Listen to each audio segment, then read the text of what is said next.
자, 첫 번째 키워드 씨마른 일자리입니다. 8월 신규 취업자 수 3,000명 증가했습니다. 2달 연속 10,000명을 밑돌았는데요.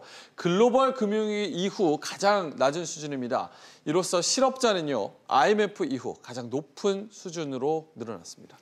예, 정부가 고용 통계를 발표할 때마다 고용 참사라는 얘기가 나오고 있습니다.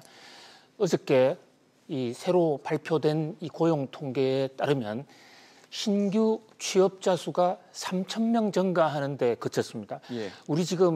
우리나라 경제 규모를 볼 때 신규 취업자 수가 매달 약 한 20만 명 정도 되어야 정상이다라는 것이 지금 학계의 통설이에요. 예. 정부도 20만 명을 목표로 내세웠습니다. 그런데 이것이 시나브로 줄어들더니 점점 더 줄어들어서 드디어 이제 3,000명 수준으로 줄어들었단 말이죠.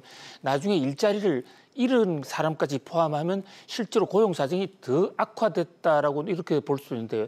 이 신규 취업자 3,000명 이렇게 감소한 것은 이 금융위기 이후에 지금 최악의 지금 상황이죠. 그런 면에서 이 고용을 둘러싼 이 책임 공방도 굉장히 가세가 되고 있습니다. 야당에서는 소득주도 성장이 완전히 실패했다. 그래서 경제정책 방향을 근본적으로 개편해야 된다라고 주장을 하고 있습니다. 정부 여당 내에서도 김동연 부총리가 이 소득주도 성장의 속도를 좀 조절해야 되겠다라고 그렇게 얘기를 하고 있죠. 다만 그러나 청와대 일각에서는 아직도 이것은 성장통이다.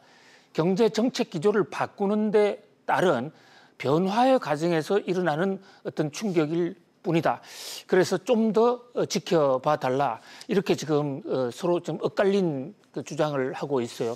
그러나 이 고용 지수가 워낙 나빠짐에 따라서 전 경제계의 위기감은 점점 더 고조되고 있습니다. 취업자 수만 줄어든 게 아니라 예. 지금 현재 실업률도 IMF 이후에 최고 수준으로 올랐었죠.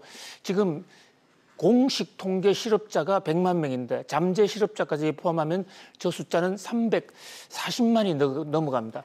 또 하나 중요한 지표가 고용률이라는 건데요. 이 전체 경제활동 참가하는 경제활동 인구 중에서 몇 퍼센트가 고용을 하는 거, 이것이 박근혜 정부 당시에 목표가 70%였어요.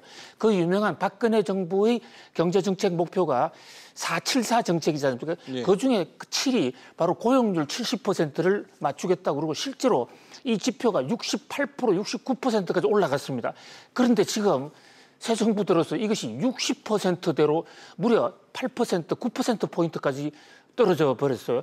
한마디로 지금 현재 나타나고 있는 상황은 총체적인 어떤 이 고용 참사다라고 하지 않을 수가 없습니다. 이것이 앞으로 개선이 될지 아니면 더 악화될지 현재로서는 장담하기는 좀 어렵습니다만은 어쨌든 지금의 고용 상태는 최악의 상태다. IMF 이후 최악의 상태다.